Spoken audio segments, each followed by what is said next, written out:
The one thing, I know you were talking about the character from a bygone era.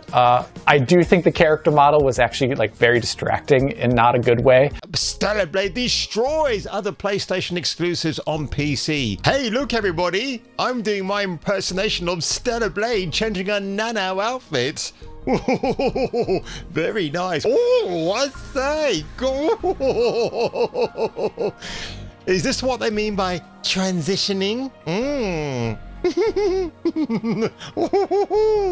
Wow, it must be so fun to be a biological woman, right, Dylan Mulvaney? But enough of this tomfoolery, folks, because I want to get back into this story today about why Stellar Blade is the best-selling PlayStation exclusive of all time, and how that won't be the same case when Stellar Blade 2 is released probably in the next 2 to 3 years time. And on that one, folks, let's get on with these silly opening titles that I know you like so much. Dun dun dun dun dun. Freezing on the boobies again, I see.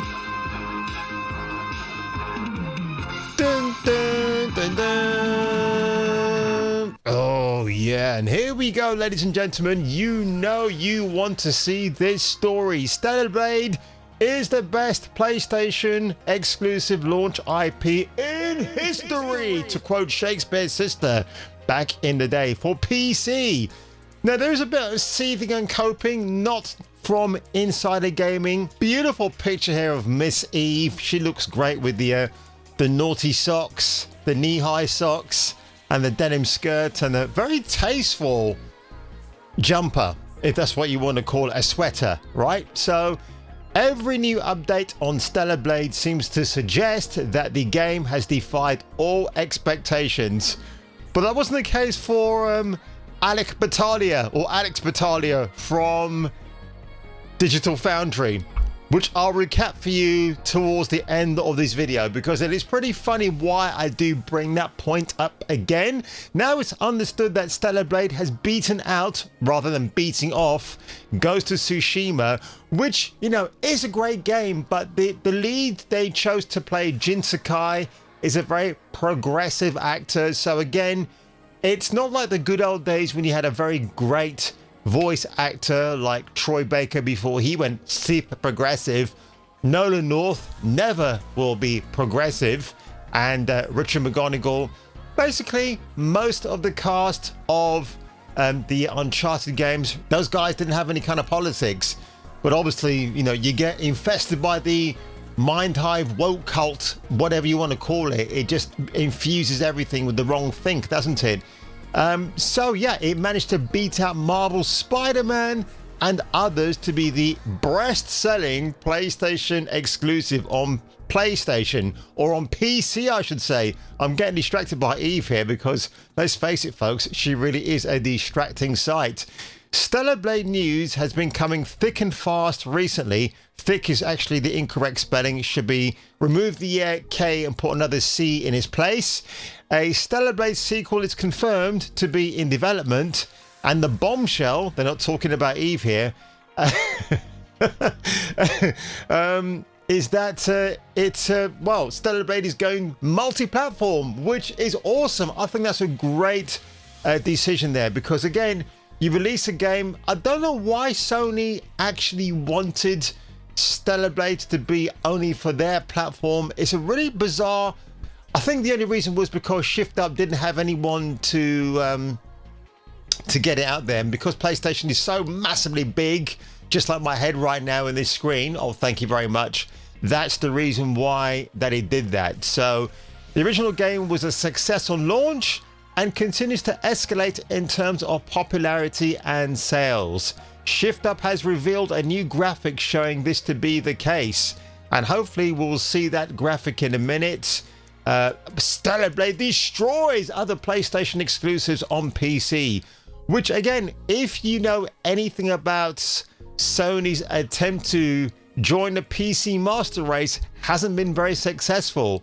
But let's have a look at this graphic, guys, if we'll get a blow up of this, because I would like to see this too. And of course, this takes us to, by the way, I do love this picture of Eve giving the thumbs up like, hey, we did it, guys. This is so utterly cool. Look at that. That is absolutely insane. Last of Us, oh, what a shame. 37%. Because again, that was replete with bugs, fixes for the new rendition of the PC version. Horizon Zero. What? Hey! I'm over here, man. Come on, dude. It's me. Fucking hell, jeez. Peak concurrent users on Steam approached 200,000. So what was I saying? Horizon Zero Dawn, where Aloy started off well. She was a slimline chick, and then she ate too many Horizon Zero burgers and just became a big fat blob overnight.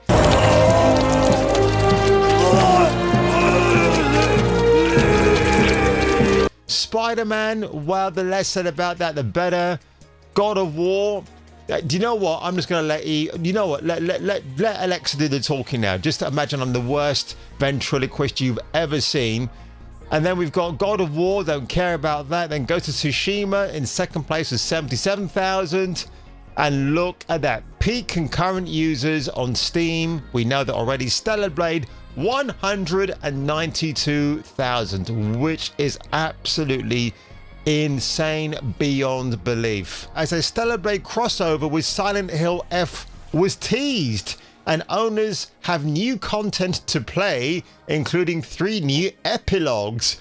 Head to the Insider Gaming official Discord server and let everyone know what you think of Stellar Blade when you're not beating off to it, which, again, I have to ask myself the question, have I thought about beating off to Eve from Stellar Blade? Not yet, but the thought has crossed my mind once or twice. But let's just have a look at this little bit of coping and seething here on X, where Pirate Nation had posted this particular thing of Paul Tassi, who coped about the success of Stellar Blade. And what does Tassi say here? The Stellar Blade curve is interesting, as you can see just how Asia focused it is. Oh, I don't know, Tassie, because maybe in Asia they have more time to play video games. Prime gaming time in the West is pretty much at its daily low point because people have real jobs to go to. When they get back, they might kiss the wife, a little hello, and play with the kids, and when everybody's gone to bed, then that guy will play his video game for a couple of hours before starting his rinse and repeat routine to go back to work the next day. Tweet screenshot prevention. I'm not saying that this is bad. So Tassie, why are you saying it then? That makes no sense.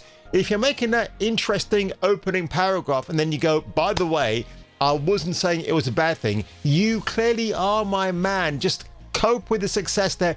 Titty sell a game. And if it's a really great game like Stellar Blade, then it's done its point, hasn't it? Oh my God. Jesus Christ, this is just getting so unbelievably cope-tastic. And now the gamer, so Josh Coulson, what does she have to say?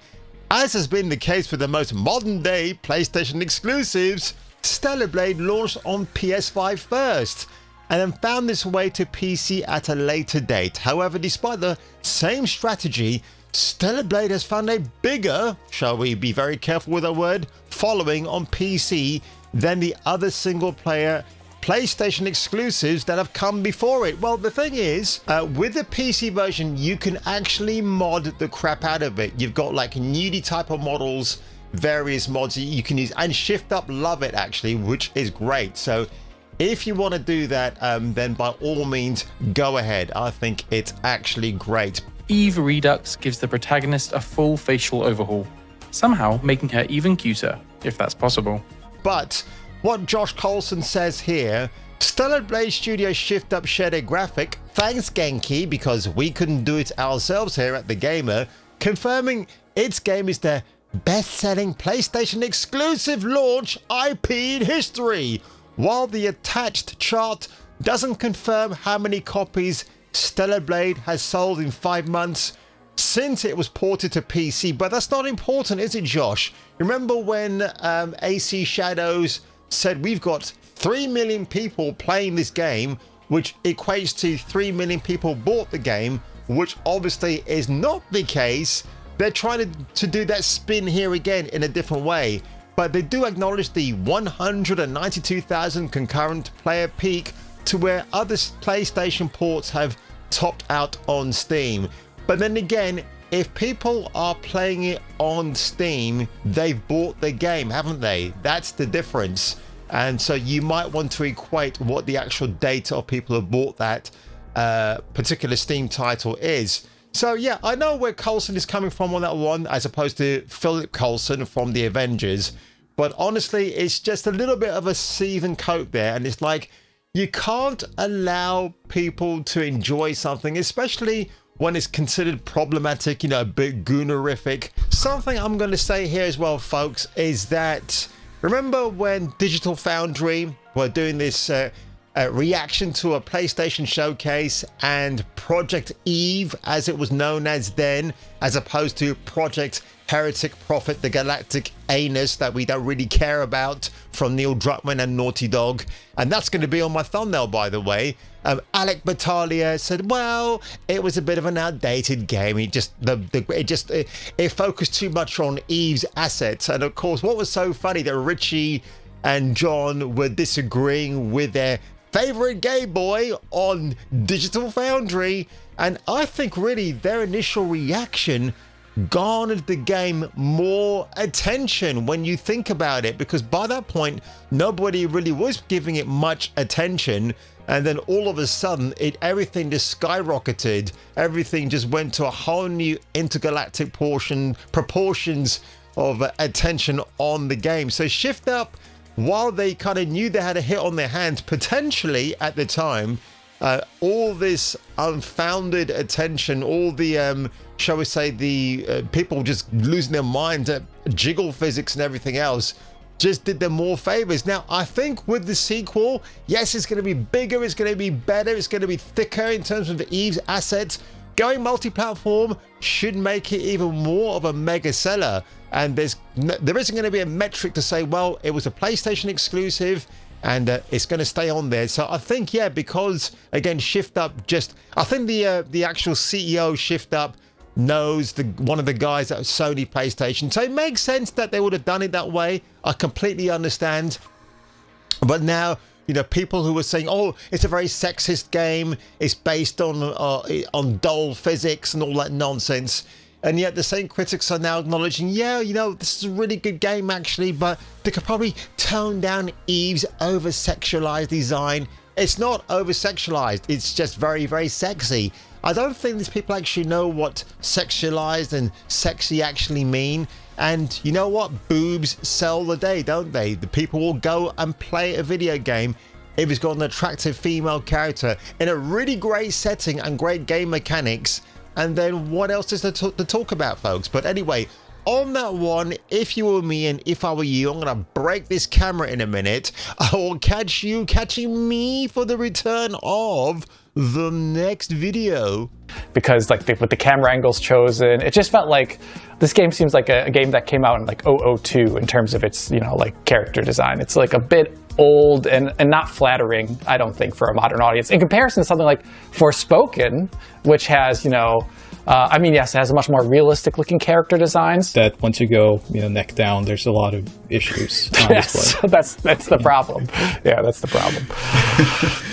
Oh dear. Okay, well look, Alex, you were talking about Forspoken. Again, it was a game that was shown quite early on in the showcase. I don't really quite know what to make of it. Oh, Richie Ledbetter, I can tell you the reason why Forspoken, or Foreskin as we love to call it here on this channel, failed, because you had people like Jayan Lopez from the fake activist gamer group called Black Girl Gamers, because we're still not convinced they're actually black people, so they have to keep reminding us. And of course, ladies and gentlemen, the usual garbage that comes out of Google AI, because it's programmed to feed you garbage, states the following: Forspoken is not directly connected to the tech demo Agnes Philosophy, although there are similarities in their focus on magic, according to the game's director. But as we know, folks, the original version of Forspoken was meant to be Agnes Philosophy, with a character whose skin design, or let me think, is something that made her look a lot more attractive and appealing. But Black Girl Gamers made sure we couldn't have that version in the first place because under-representation, folks. What happens if I press this? Oh, look at that. What? Yeah.